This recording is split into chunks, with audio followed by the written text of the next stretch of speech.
Welcome to the O Show, your number one podcast for everything training, mindset, and nutrition. I am your host, Oren McCarry, and it is my goal to help you access the best information around to allow you to kick ass in the gym, in the kitchen, and most importantly, in your head. Between my own experiences and those of my amazing guests, I'm confident we will do that. So let's strap in and level up your life starting right now. Good morning, good afternoon, good evening, guys, wherever you are in the world. Welcome to today's episode of The O Show. I am your host, as always, Oren McCarry, and I've got on a very formidable guest who I've known for a good few years. He's done lots of different things, particularly within the fitness industry, but obviously works with a lot of different businesses. And his name's Neil, but I'm going to post it over to him now because there's a story behind his brand name and his real name. So, Neil, tell us about your business name versus your real name and the story there. Yeah, well, you just brought it up there to me a second ago of like, but it says Neil McLean on screen, but you say Neil Shoney Mac everywhere. The Shoney part of it is it's like a family name that goes back so far that we have no clue where it actually originated from. So I'm from the Highlands of Scotland, the absolute middle of nowhere. Closest hospital and supermarket's about an hour and a half drive away, single track roads. I've literally been in car crashes with deer multiple times, like that type of thing. When I did my driving test, no traffic lights, no roundabouts. Our thing was knowing how to slow down when sheep were on the road, so that gives a bit of context. But up there, everybody knows everybody, right? And it's a weird thing that a lot of families are actually known by almost like a nickname, right? And we're known as the Shoneys, right? Yep. Shoney means nothing as far as any of us know, right? And there's newspaper cutouts of my grandpa when it must have been about, I don't know, 60, 70 years ago or something like that, playing football for the local football team. And it said Donald Shoney, even though his name isn't Donald Shoney, it's Donald McLean, right? So even when you get into the newspaper up north, they use your nickname, right? Yep. So when I was sort of just starting out the coaching business and that side of things, and we were starting to reach people outside of Scotland and, knowing Scottish names and everything. And I was like, Neil McLean is just not marketable at all, right? So I need something a little bit different. And then I was like, let's run with Neil Shoney. And then the holdback there was that my handle on Instagram, everybody thought it was Neil's Honey, right? Yeah. So everybody thought I sold honey whenever I spoke it out or anybody saw it. So I was like, right, so now this needs to change again. So then I was like, Neil Shoney Mac, right? That's got a little bit of a ring to it. I'm fixing on that, and that's just going to be the thing going forward. So that's been it. That's nice, man. And it's funny because we joked about it before we started, but I was going to ask you about the name at the start, like Neil Shoney Mac. Well, I thought Shoney was your surname. I was like, what's the Mac stand for then? And then you logged on to Zoom and it was Neil McLean, and I was like, okay, so let me ask this. So we just answered on the podcast. So now I feel enlightened, mate. I feel great. That's it. So Neil, mate, obviously we've got a bit of background, grew up in the Highlands. The reason why I know you is because you ran Scotland's biggest fitness expo for a number of years. And that's where, I would have maybe friended you on Instagram as a result or whatever way we connected through there. But let's talk about the lead up to that. Like, how did you decide that you wanted to run Scotland's biggest fitness expo or any sort of fitness expo? Because it's not like a normal career. Like a lot of people, like they might like fitness, but they're not like, oh, you know what, I'm just going to put on a huge event with guest speakers and loads of brands to congregate at a convention center, right? Yeah. Well, put it this way, even today, I don't know what expo means. Honestly, I don't know what it's short for. Honestly, I have no clue. Basically, what happened was I came out of university. I studied sport and exercise science. I always had an interest in sport, science, etc. I ran club nights the whole time I was at university. And when I graduated, I continued running club nights, but I ran them in Glasgow. And during that time, I was just trying to come up with what my business idea would be. I'd always been obsessed with business. I was that weirdo in school that would sell things. I would spend the weekends working, even when I was a wee guy. Granda took me to the fish factory to cook crabs all summer when I was like 8 years old. Definitely so illegal. Anyway, so I'm the guy that always wanted to go into business anyway. And when I was just coming up with wherever I saw a gap in the market, the worst thing ever, like do what you know, do what you understand and what you're passionate about, right? Back then, I was like, look for a gap in the market and create a business plan for it. And I had like 50 business plans on the go for different things, from honestly food carts through to like fashion websites. Honestly, the weirdest stuff. And one time, one night, it's like 1 a.m. or something. My roommate, best friend, he said to me, why don't you just do the two things you actually know, which is fitness and events? And he was like, just run a fitness event. And I was like, that's a really good idea, actually. Yeah. And in that moment there at like 1:30 in the morning, I Googled biggest fitness events, right? And obviously I saw things like Body Power. I saw the one in Germany, and they were all called Expo. So that's how I knew that it was supposed to be called that, not knowing exactly what an Expo is and still not knowing. And I was like, right, so they all happen at convention centers. So what's the biggest convention center in Scotland? SECC. So it's in Glasgow. And I was like, right. So I sent them a message. Oh, no, I didn't actually send SECC a message. I then Googled who runs the biggest events at the SECC. It came up QD Events. So I was like, cool. Right. So they run the wedding show, they run carnival, loads of different things on the go. So I went into their website and then I sent them just through their contact form. I was like, I have a big idea to run Scotland's biggest ever fitness exhibition. I would love to take the managing director out for a coffee, pick the brain, the type of email that most people hate and I don't like now as well. Can I just take you for a coffee for an hour and pick your brains? Like, I don't have an hour. I don't have it. But for some reason, I woke up the next morning and they said, yeah, absolutely. We'd love to meet for that coffee. Are you free today around lunchtime? And so literally from idea to having the first conversation about building it out was less than 12 hours. And the crazy thing is, as like, even though it's sort of jumping the gun of the story, they were the ones that invested in it at year 4 and then ended up buying the whole show in year 5 as well. Wow. So like, it's crazy how that sort of panned out.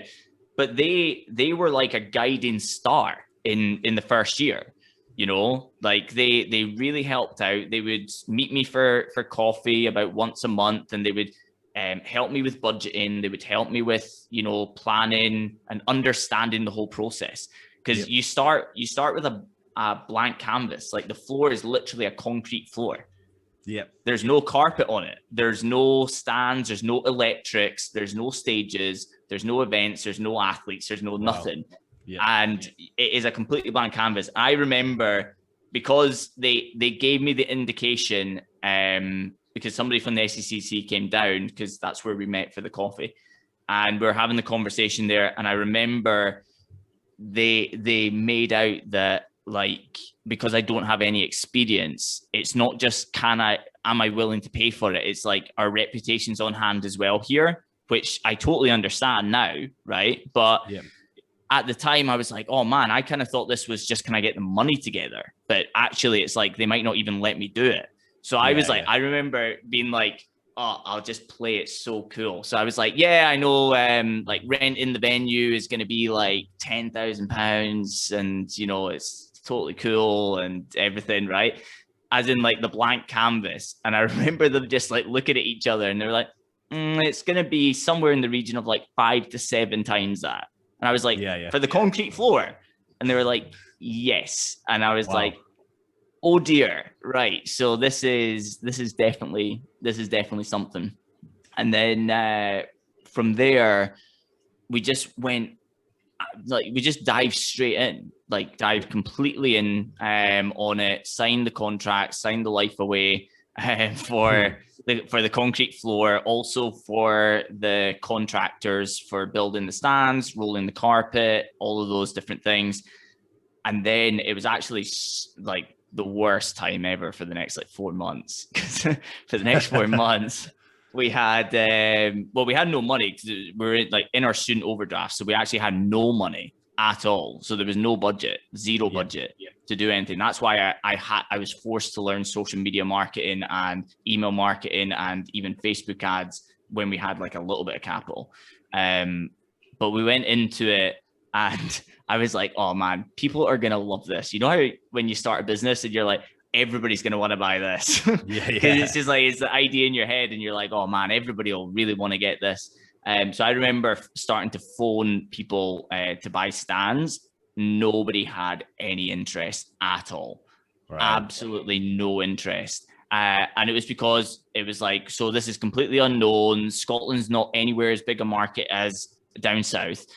All of the companies are down south. So this is like more travel. So there's travel expenses, there's getting athletes up to the show, there's hotels, there's food bills. So it's like, it wasn't trying to get somebody to part with like 5 to 10K. It was like, to them, it was like a 50K investment to come to the show or something like that.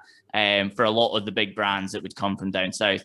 And so it was like a no from like everybody for months. And I mean, not many yeses. I mean, zero exhibitors after like 3 months, with everybody who would sign contracts for like beating down our doors, being like, where's our deposits? Where's our next installments and all of those things? We hadn't sold any tickets or anything either. And honestly, the turning point for me with the show, and my business partner, of course, at the time, and the turning point for me in business in general was I invested in a marketing course that came as 12 DVDs at the time, right? Okay. And yeah, honestly, right? And at the time, like the internet was around. I don't know why it was DVDs, but anyway, it was. And it was like £150, but like the sales page for it was excellent. There was just unbelievable amounts of proof. I was like, I need this. So I went through it. And the very first thing that I saw on there was not labeled as this, but it's what we would call today influencer marketing, right? And they talked about it as like piggyback marketing or something. And it was like piggybacking other brands, piggybacking famous people, piggybacking this, that, and the other. And in that moment, I was like, right, well, where we'll start then? We've been completely wrong. We've been trying to sell tickets. We've been trying to sell stands. What we need to do is get like 5 headliners booked in. And then from there, we'll go out and we'll use their influence to sell the rest of the show. And so that was what we did. We got our like 5 headliners in like 24 hours booked. Wow. And they were all coming to the show for free because we were going to position them as headliners. And we were going to, market our asses off completely for like the next year to promote the show with them front and center for everything. So it was going to be a good mutual partnership. But once we had those headliners, whenever we sent out an email now, a cold email to a brand, and we said, we have speakers headlining our stages, such as this person, this person, this person, we started getting replies. And then from there, we got our first ever exhibitor was USN. None of the small brands had even come in yet. USN took the punt on it. And as soon as USN came on, then brands like Reflex were interested. They came on. And when we had a few of those types of brands, then we had like Vita Cocos, and we had like all of like the mid-range. And then all the local smaller brands were like, well, all these brands are coming. And then we had a show. And then from there, we had speakers, we had exhibitors. So we relaunched the tickets, and it went really successful, and we sold tons of tickets. And,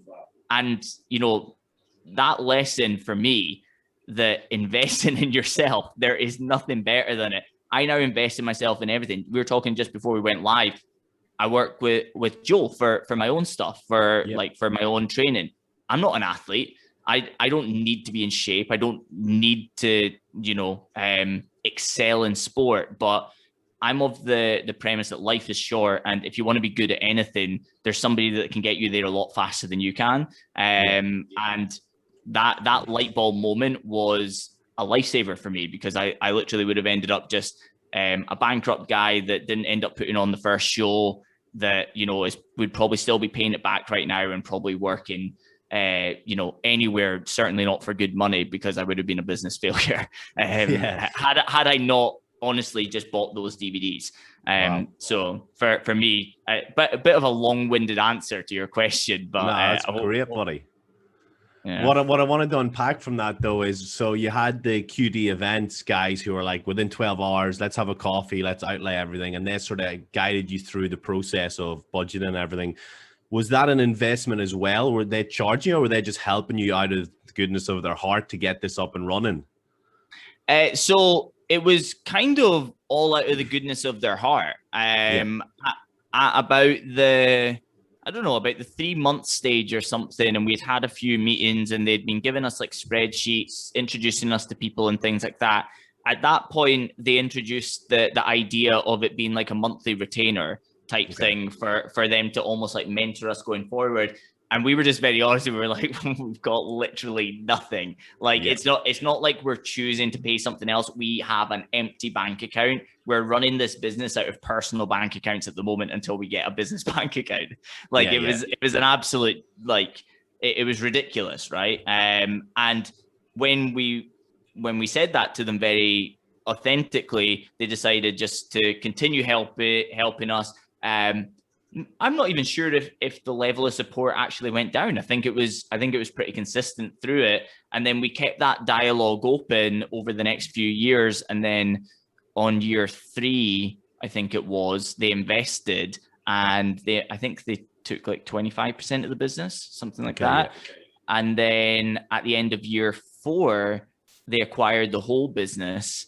And then I ran the 5th year with them as sort of like a passover period within the agreement. So they were doing a lot of the show running on year 5, but I was there almost in like a role reversal type thing of like, I was almost mentoring in the sense of just showing them how we ran the show for 4 years. So they would know the exhibitors' names, they would get to know them personally. And there was like that dynamic at that 5th show of me introducing them to certain people, and that Passover there, if you will. Yeah, huge, man, huge. And that was 2014, the first one, right? Or was it maybe 2015? 2014 was the first one. 2014. Yeah, because that was my first year in Glasgow. And I remembered I started dating Esther, so she's not my wife, obviously, but I knew USN was one of the biggest guys because Ryan Terry was there. And I swore there's a picture after Ryan Terry gave her a kiss on the cheek, and I caught the moment right after that, and she was just beaming with excitement. I was like, do you smile like that whenever I kiss you on the cheek? So I could remember that USN was one of the biggest ones that year. But yeah, that's huge how like just getting that one big sponsor then caused like a cascade of things. And it shows that consistency, obviously you didn't take no for an answer. You'd probably email these guys about five to 10 times and, you know, different sort of pitches. And then once you finally got some traction with the speakers, then that's whenever you just went back and like, listen, this is going to be big. Like, we got our speakers confirmed. Like, and that's huge because it shows a little pivot as well. You weren't just thinking about the traditional way to build an expo and get people there, you know, like perhaps how the wedding thing would be.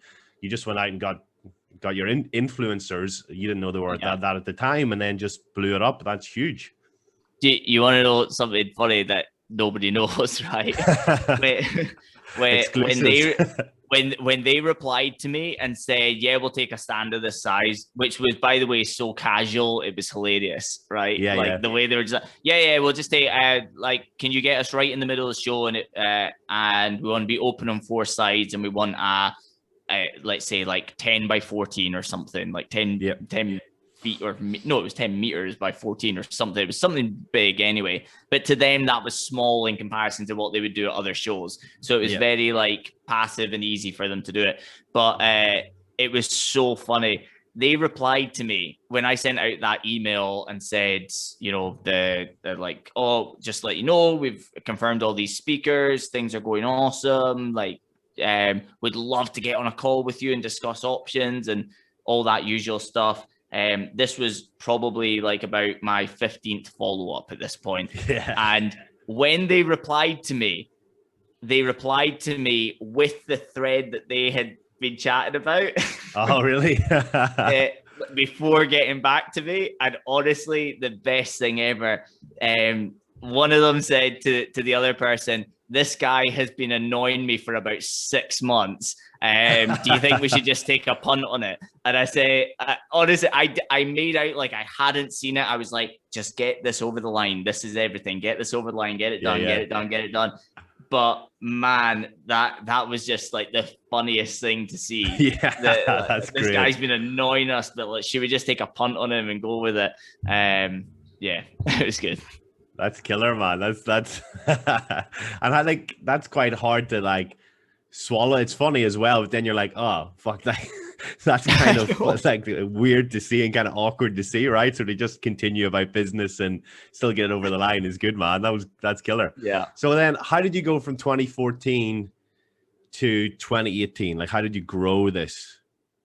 So I mean, growing it in the first few years was like it grew every year, and it was great to see that growth, but it wasn't like me and my business partner were starting to like buy Porsches and things like that, because the first year, like we finished in like significant debt, like to get this thing up and running.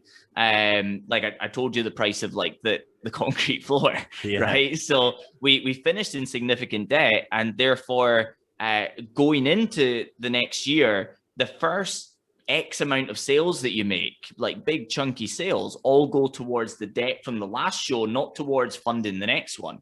So even if you get to profit on year 2 or profit on year 3, you're only clawing back where the position you were in the first few years, you know?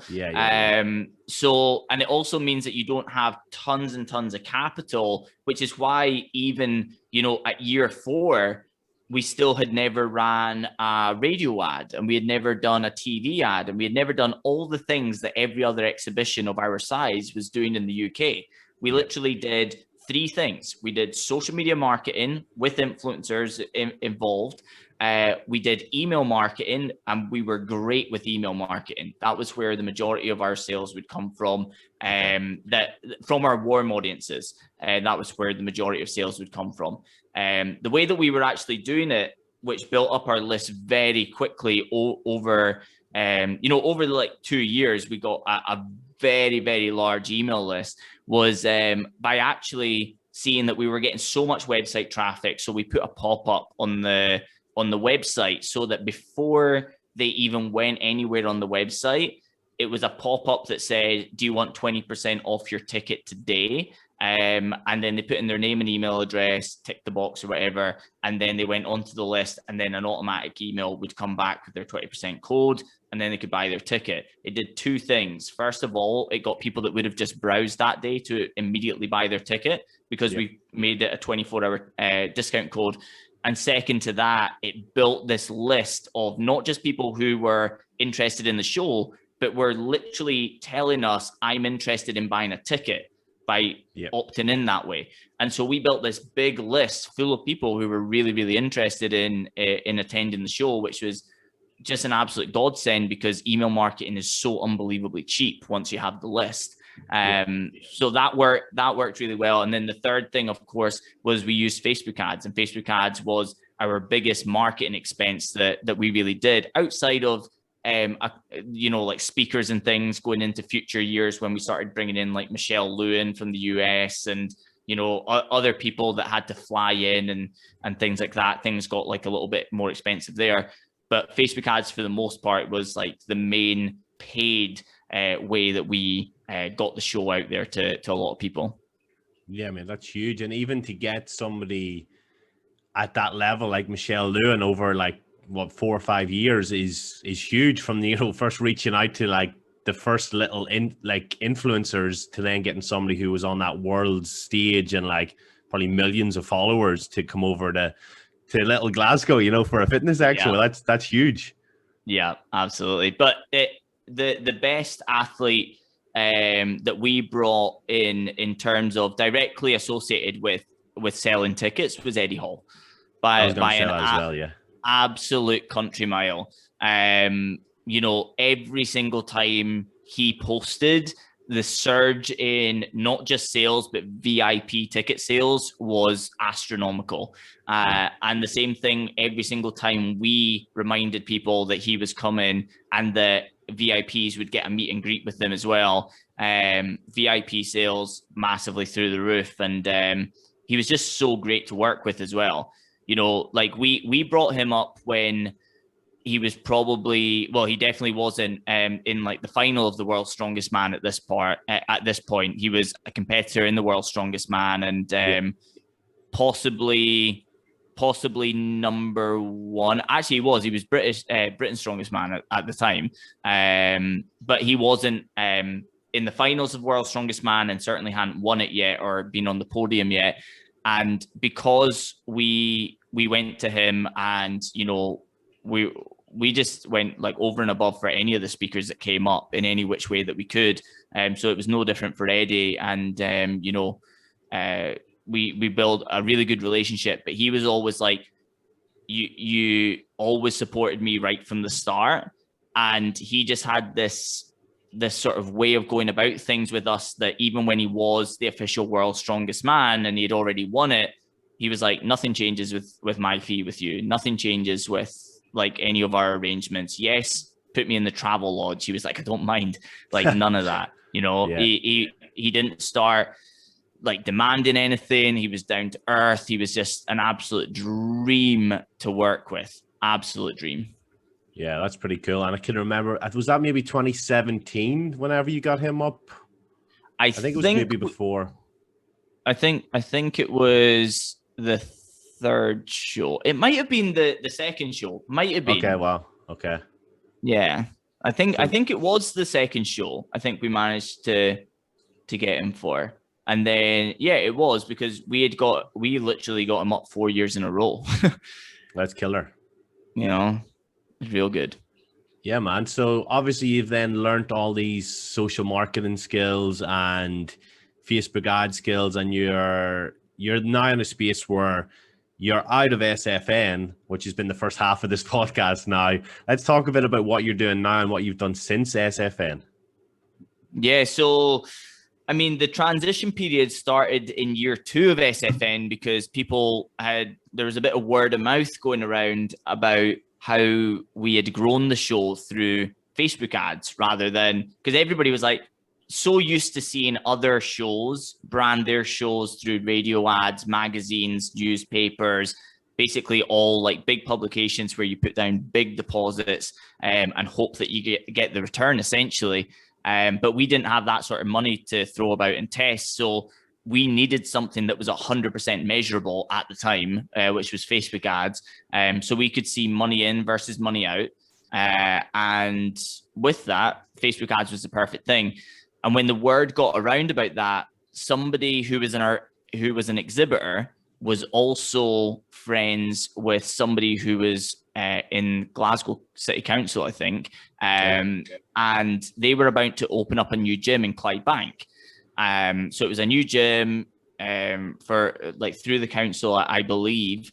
And I just got a phone call one day and it was, hey, Johnny said to reach out to you. I hope you don't mind me giving you a call. He said that you'd be the guy to come to for a Facebook ad launch for our gym.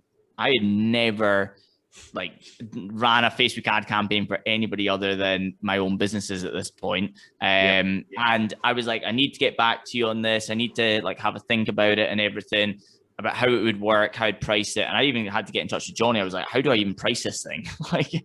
No clue. And funnily enough, I was going to turn it down because I was like, I'm absolutely fine doing trial and error with my own money and my own business, but not for somebody else's. And then I was dating my now wife at the time. She was from New York. We were in Glasgow. And one night she broke down in tears. And she said it was because she hadn't seen her family in 8 months or something. And we'd only been dating a couple of months. But I was like, right, I need to get money together. I told you at the start of this, after the first year of SFN, we weren't exactly rolling in it. So flights to New York were just out of the question. So what I did was I found flights for 2 of us to go to New York, go back, any accommodation, food, etc. that was required. and then price it all up. And that's what I charged them for this job. Okay. And I was like, it needs to be upfront. And this is the price point, but it'll be a 7-week campaign that we'll be running using Facebook ads and email marketing to sell your gym memberships. And within 7 weeks, before their doors had even opened, and at the point, it was like a blank canvas in there until the final week. So we had like a cartoon walkthrough of what this thing was going to look like. We had sold £297,866 of gym membership sales. Wow. Through Facebook ads alone. It was absolutely bonkers. And when I had that case study, things went bananas after that. And I hit capacity for being able to take on clients within obviously like 3 months or something. Worked with the same clients then as I still do now. They're the ones that I'll never get rid of because they're now close friends, and I would never want to tell them, go and find somebody else. That's how I went into that space, the consulting. Did that until I finished SFN. And then when I finished SFN, I was like, it's just not scalable doing this. I also don't want an office full of people. Like, I don't want an office full of people because I love like the freedom of things, you know, and I'd rather it just be a lot more flowy. So I went down the coaching route instead, and I created an online coaching program that would teach people how to generate more leads and sales for coaching businesses. And we showed them it with Facebook ads, showed it with social media, with email marketing, even with SEO as well at the time as well, was something that we helped people with inside this. That grew arms and legs. We had hundreds of people go through that. And then very soon, actually, after that was launched, people were already asking, is there a way for us to do more one-to-one stuff? So then a mentorship group was built out of the graduates from there. And now we have just 2 programs, and we have a 6-month coaching program. It's very, very intense. Everything is built for you already. The funnels are already built. The emails are already written. The Facebook ad copy is already written. Even the social media posts are written for you. You just have to come in, and we need to choose what the perfect repeatable strategies are for you personally, because there's no one size fits all, as you probably know. So there's a whole bunch of things that work. By the way, everything works, right? That's something that is not said enough, because everybody wants to say that their way is the only way for things to work. I'm here to say, completely hands up, as somebody who coaches, and I don't care if you work with somebody completely different, and all the power to you. I just want you to be successful and happy anyway. Everybody's stuff works, right? Everybody's stuff works. It's just about how to get it to work for you. Might take a bit of like traffic light systeming to see what things are working, what things are not, what things are needing improved to make the system work for you. But if you can have a consult at the start of these types of things and pinpoint the specific strategies and the way that this person should be using it, because if we said coaching businesses, some people are coaches for completely different things. Some people have different personalities. Some people charge high prices. Some people charge low prices. Some people have been in the game for years. Some people are just starting out, and some people have 400,000, 500,000, 600,000 followers, and some people have to go and create their Instagram account today. So saying there's a one size fits all will just never be appropriate, and that's why we've gone down that route. But that's the, I don't even know if that's a long or short answer of what happened in the last few years. Nice, mate. So that's like, it shows that you've grown as you've developed this. You know, not only did the show grow, but then you doing this after, like, those sales for a 7-week campaign that was literally the only reason you done it was to fund a New York trip for your missus. Like, I love that story, man, because one, it shows how much you care about other people, which is huge for me, because I'm kind of like the same. But also then that you just were like, you know, fuck it, let's take a chance on it and let's just see where we end up. And it obviously it paid off. You know, within 3 months after that, you were fully booked while running the show, and then now you've grown this company, man. So that's your main little focus now, is the coaching programs, and that's very one-on-one then, like with the 6 months. So like if somebody came on board, then you've got all the resources ready, but then you're just sort of tweaking that based off like a one-to-one call. Is that right? Yeah. So, I mean, we call it the 6-month private coaching. it's group based, but with a lot of one-to-one involved. You would almost look at it like hybrid coaching, I guess. The way that we do it is we onboard everybody in a one-to-one format, and then a lot of the support is done in a group format. But they have, they've got check-in one-to-one calls right throughout the 6 months, so that anything that they need to talk about in private, they can do that. They can literally book a call with any of our coaches, like a one-to-one outside of these, any day of the week that they want as well. So there is all round one-to-one support, but most people just use the group for their questions, for asking for feedback and things like that. Yeah, awesome. Okay, and in case I forget to mention it later, how do people, if they're listening now and like the sound of that, how do they get in touch with you, and what's the next steps? Well, I would always start with a conversation. Like, honestly, I wouldn't even care if somebody was like, yeah, I'm just going to go and buy that. Like, we have nowhere where you can buy it. We always have a conversation. The reason that we have a 0% refund request rate is because we'll tell you right away if you're not a good fit. And that's not a bad thing. We would always give you the resources to go away and work on to become a good fit for it. So the best thing to do is start a conversation. So just slip into the DMs on Instagram, Neil Shoney Mac, nice. As you know, not Neil McLean, and you can find me there. Just say that you were listening to the podcast, and we'll just see where you are with your coaching business and where we could possibly take it for you. Awesome. And I will include a clickable link in the description here. So if anyone does want to follow you and doesn't want to go and try to remember the name, they can just click this and be taken straight to Instagram. So Neil, I wanted to talk as well about, obviously you mentioned your missus is from New York and you're now settled over there. So in terms of the moves that you had to make to then take your business where it was obviously focused around an event, a one sort of weekend thing and having a big team, to then being like, all right, I can do these Facebook ads remotely and building a team. And then, like you said, you don't want to have an office. So like, what were the steps it took to move yourself from Glasgow to New York, where you can now take this business anywhere in the world and still have the success that you do? Well, moving from the UK to New York, literally the only thing that was an issue, if you will, or thing that we just had to get around was time zones. Most of my clients are UK and Ireland based. We've got people in Australia, we've got people in Dubai, we've got people in the US, but I would say somewhere in the region of 90 to 93% maybe are UK and Ireland based. So most things are based around when it would be convenient for that time zone. So that was one thing. The other thing was that we were doing once every 2 months, we would have a meetup in person in Glasgow for the private mentorship group. That obviously was easy for me to get around pretty quickly because I moved out to New York and then there was a global pandemic. Right, which I didn't start, by the way. But that was there, and it meant that travel wasn't even possible.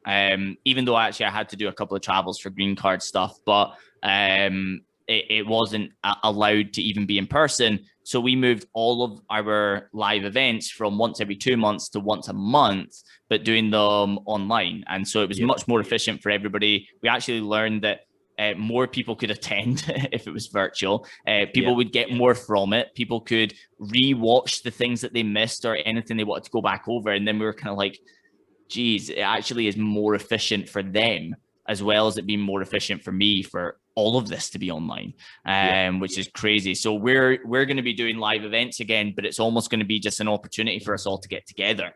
There'll be some like coaching stuff, there'll be some brainstorming stuff, etc. But it'll just be more than anything an opportunity for us all to put faces to names in real time with everybody that you're mingling with inside groups. But yeah, it was pretty simple to make the transition from here to there with the coaching business. Yeah, awesome. And then, is this your little day? If you're watching this on the little clips, is this your little setup? Is this where you normally do all your work stuff from? It looks like a pretty nice background, pretty nice house and everything there. That's the wife's hard work. So we're downstairs at the moment. My office is actually upstairs, but it looks like an army barracks because it's like a green room. But Yeah, I sometimes take calls up there if Adrian's not working, but for the most part, I'll just sit down here. Got like microphone arm, got the camera here, and everything. So I'll take all my calls here, decent background and everything, and yeah, it's a nice little system. You'll probably see the cat jumping about soon as well. Nice. Nice, man. So, to finish, let's sort of transition into some real stuff. I know that you work mainly with coaches, but some of these lessons will apply to anyone in business. So, what do you think are the five biggest mistakes that people make when it comes to business and actually scaling and growing a business? I mean, pricing is always an issue. That one comes up all the time across coaching, consulting, basically all businesses. In that sort of space, in the coaching and consulting space, underpricing is the biggest issue by a country mile for growth. A lot of people could make a significantly have a significant increase in their income by simply increasing their prices, even for the people that they've already got on board at the minute. And a lot of people say to me like, oh, well, how do you go about that? It's a little bit awkward. Honestly, there was a point with the mentorship, because I got almost like forced into the mentorship, like everything else that you've just heard. Literally, I didn't choose to do anything for the money. Literally every single thing I've ever done has been by request of somebody and then going and building it. But with the mentorship, I had no idea what it was going to be like. So I massively underpriced it.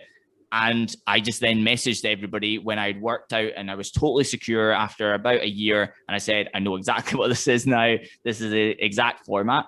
I tripled the price. I literally tripled the price.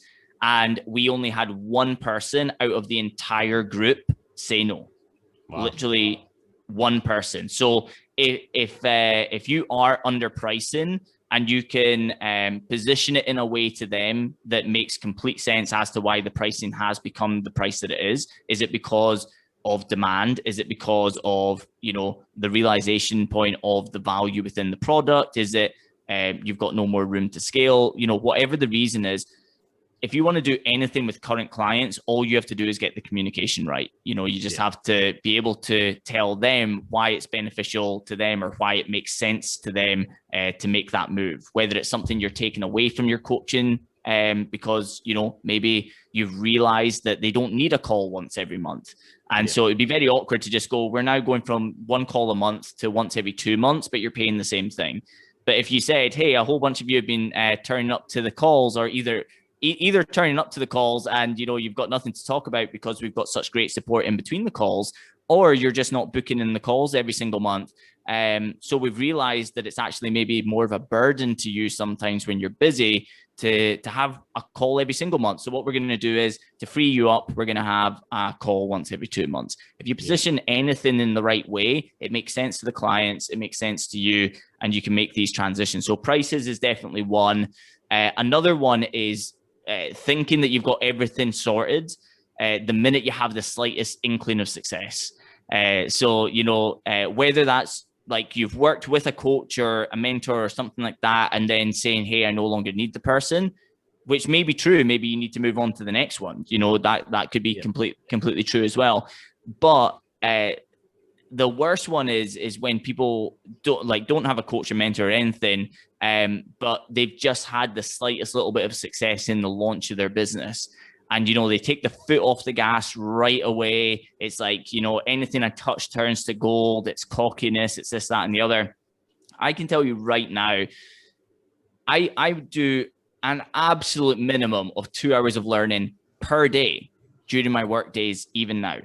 Yeah. And, I've been coaching for years. I've been running Facebook ads for 7.5, maybe 8 years now. I've been in this space for a very, very long time. The amount of data I have from working so closely with hundreds of coaches and consultants and being in their ad accounts and social medias, etc., over the years is crazy. I still listen to podcasts all day by other digital marketers to see anything else I can pick up. And it's the only reason that I believe that we haven't had anything go backwards, or any points where we're like, oh man, we did take the foot off the gas, we need to try and claw this back. It's just because I'm absolutely relentless with moving forward with the knowledge. And I don't think there'll ever be a place where I think I know marketing or business inside out to the point in which there's nothing else for me to learn, especially because it's always moving anyway.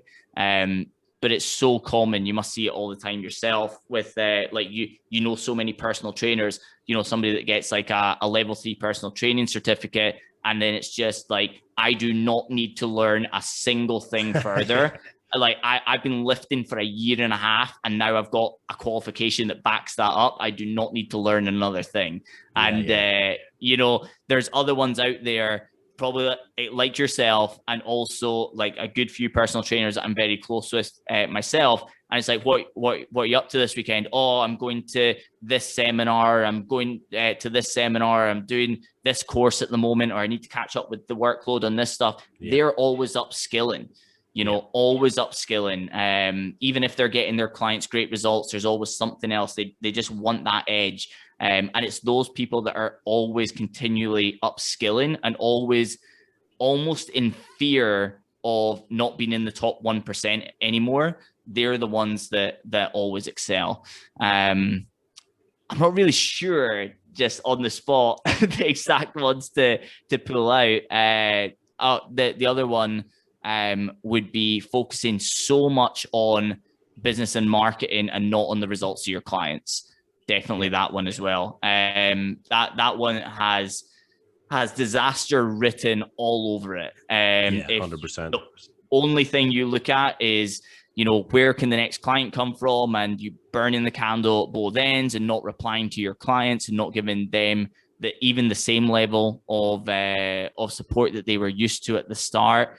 All of those things are just absolute disasters waiting to happen. And by the way, a lot of people, and again, I'm basically talking myself out of leads and sales here, but if you get absolutely exceptional results with your clients and you basically post, you know, if you're in the fitness space, before and after images are just like the best thing ever. They really are. Yeah. Like they're like the best thing ever. If you do body transformation, sure. If you don't do body transformation and there's other elements, fair enough. But if a big part of what you do is body transformation, and you know that even if you were mindset coach and this, that, and the other on top of it, you have to give people what they want on the front end and then give them what they need within the product.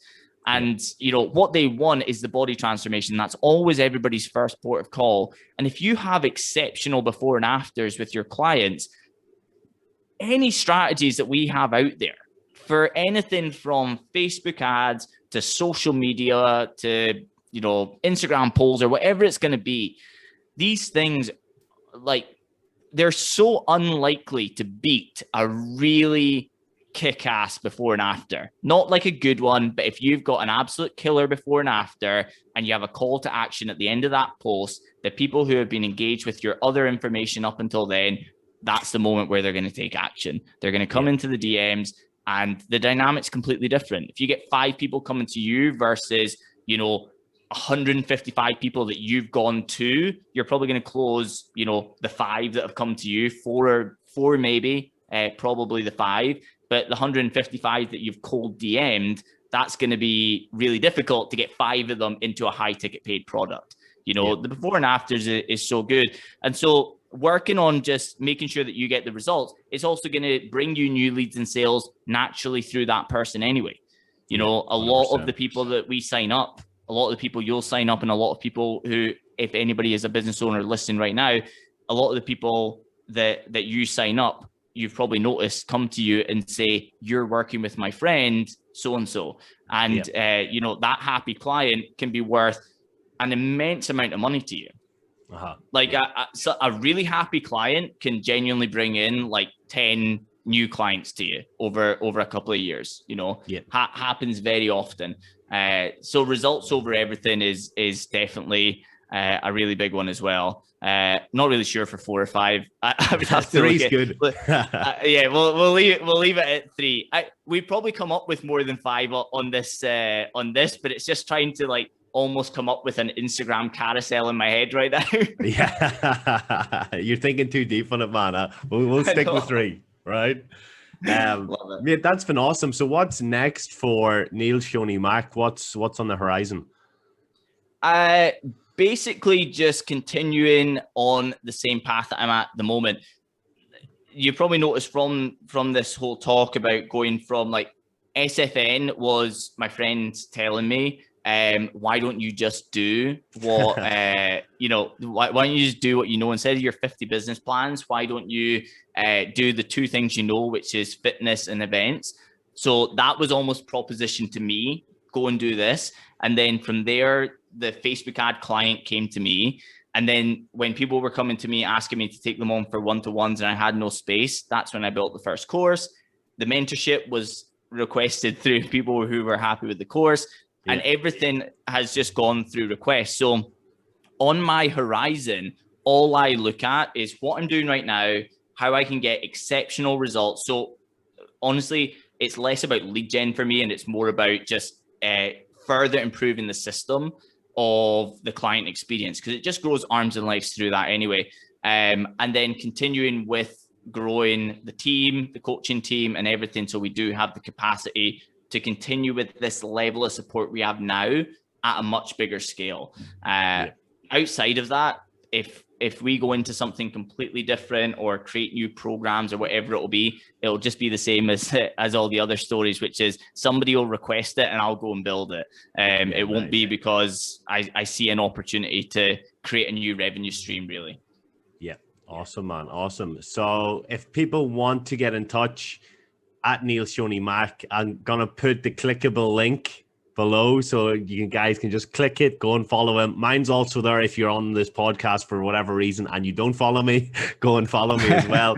Guys, if you enjoyed this, as always, give us a screenshot, tag us both, give us that 5-star review if you're listening on Apple. All that sort of stuff helps us generate quality guests and get more quality information like this in your ears. But Neil, thank you, mate. I know it's 12-hour difference. It must be 6:30 p.m. there. It's probably getting close to your dinner time. So go off and have a good rest of your evening, buddy. I really, really appreciate your time here. And I think this is going to be hugely beneficial for the listeners.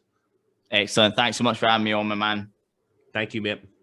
Thanks for joining me on today's episode of The O Show. If you know somebody who needs to hear this episode today, please share this with them via message or on social media. Don't forget to also take a screenshot and share it on your story and tag me at Oren McCarry so we can continue to grow the podcast and help more people change their lives with the advice given here. Also, keep the 5-star reviews coming over on iTunes, as that helps people who normally wouldn't listen to the show find it and get the O Show in their ears and drive the podcast forward to help more people around the world with the advice here. Have a great day and I will speak to you soon.